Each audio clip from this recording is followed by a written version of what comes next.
देख रहे हैं सिटी इंडिया न्यूज चैनल, हक की आवाज।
मेरे पीछे जो दवाखाना है अनिल हॉस्पिटल, यहाँ पर शादनगर के नंदीगाम मंडल की चेगुर मौजे की एक खातून 50 साल खातून, जिसका उस्माना दवाखाने में कोरोना वायरस की वजह से इंतकाल हो गया था।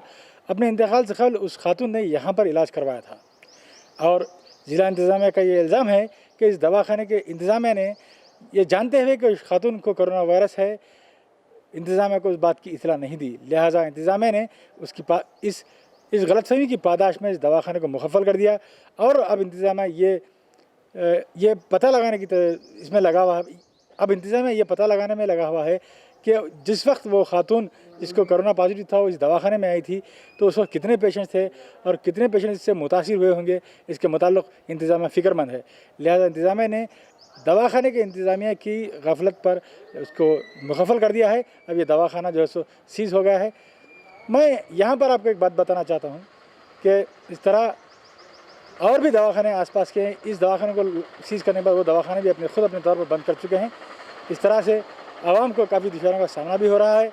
एक तरफ ये जो इंतज़ामिया का इक़दाम है काबिल सिताइश है कि दवाखाने के इंतज़ामिया की जो लापरवाही उस पर ये सज़ा दी गई, ये काबिल सिताइश है, लेकिन फिर भी इमरजेंसी में जो मरीज़ यहाँ पर आ रहे हैं उनके लिए काफ़ी दुश्वारी का सामना करना पड़ रहा है।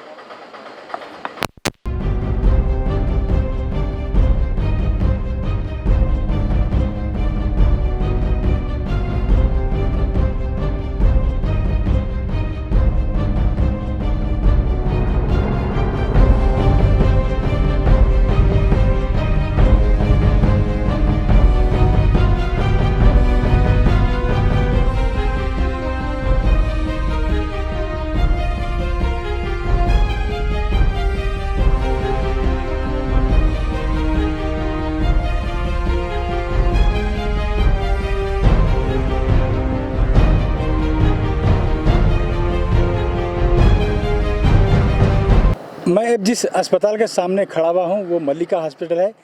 ये अमराज क़ल्ब का मशहूर दवाखाना है महबूबनगर का, लेकिन आज हम देख रहे हैं कि वो दवाखाना भी मुखफ़ल है।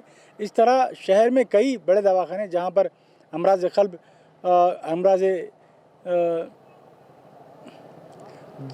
शहर के ऐसे सभी बड़े दवाखाने जहाँ पर अमराज क़ल्ब और दीगर बड़े अमराज का इलाज होता है वो तमाम दवाखाने आज बंद हैं।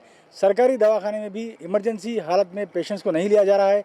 ये कहा जा रहा है कि तमाम डॉक्टर्स जो है सो आइसोलेशन वार्ड के लिए मुख्तस किए गए हैं, कोरोना वायरस के लिए खिदमत अंजाम दे रहे हैं, लिहाजा आप यहाँ से इस पेशेंट को लेकर आगे चले जाएँ। तो अगर कोई गरीब इंसान हार्ट अटैक से परेशान होता है या किसी दीगर मर्ज से परेशान होता है तो फिर वो कहाँ जाए। ना ही शहर मेमनगर में उसको खानगी दवाखाने दस्तियाब हैं, ना सरकारी दवाखाने में सहूलत मौजूद है। तो फिर मरीज़ जाए तो जाए कहाँ। हुकूमत को चाहिए कि इसके मुताल्लिक़ कुछ सोचे और कुछ रहनुमाना उसूल क़ायम करते हुए खानगी दवाखानों को भी ये कहा जाए कि वो इमरजेंसी हालत में आने वाले पेशेंट्स को लेते हुए उनका इलाज करे। और एक बात देखने में आई है कि कुछ दवाखानों में जहाँ पर जजगी खाने हैं वो दवाखाने सिर्फ अपने ही मरीज़ों को, जो मरीज़ वहाँ पर 9 महीने से वहाँ पर उनका इलाज करवाते हैं, उन्हीं मरीज़ों को वो ले रहे हैं और डिलीवरीज़ वगैरह कर रहे हैं। लेकिन अगर कोई इमरजेंसी में पेशेंट के पास आता है तो फौरी तौर पर उसको लेने से इनकार करते हुए उसको आगे बढ़ा दे रहे हैं। इससे शहर में एक हेल्थ इमरजेंसी का भी जो है सो माहौल देखा जा रहा है। कोरोना वायरस से लड़ाई में डॉक्टर्स की खिदमत को हम सराहते हैं, उनको हमारा सलाम भी करते हैं, लेकिन दीगर अमराज से मुतासिर मरीज़ों का क्या, जो अमराज क़ल्ब हो या गुर्दों की आर्ज़ में मुब्तला हो या डायबिटिक में मुब्तला हो या फिर कोई किसी की हड्डी वगैरह टूट गई हो तो फिर वो कहाँ जाए। तो उनके लिए भी कहीं ना कहीं कुछ ना कुछ इंतज़ाम करना ज़रूरी है। लिहाजा ज़िला इंतज़ामिया को चाहिए कि इस खुसूस में ध्यान दें। सिटी इंडिया न्यूज़ ने आज तमाम दवाखानों का अहाता किया और देखा कि तमाम दवाखाने बंद हैं। अगर अरबाब मजाज हमारे इस प्रोग्राम का नोट लेते हैं और कुछ रहनुमाना उसूल क़ायम करते हुए खानगी दवाखानों को ये कहते हैं कि यहाँ पर इमरजेंसी इलाज होना चाहिए, तो मैं समझता हूँ यह फ़ैसला आवाम के हक़ में एक दुरुस्त फ़ैसला होगा। वीडियो जर्नलिस्ट अब्दुल तौहीद के साथ मैं मोहम्मद तकी हुसैन, सिटी इंडिया न्यूज़, हक़ की आवाज़।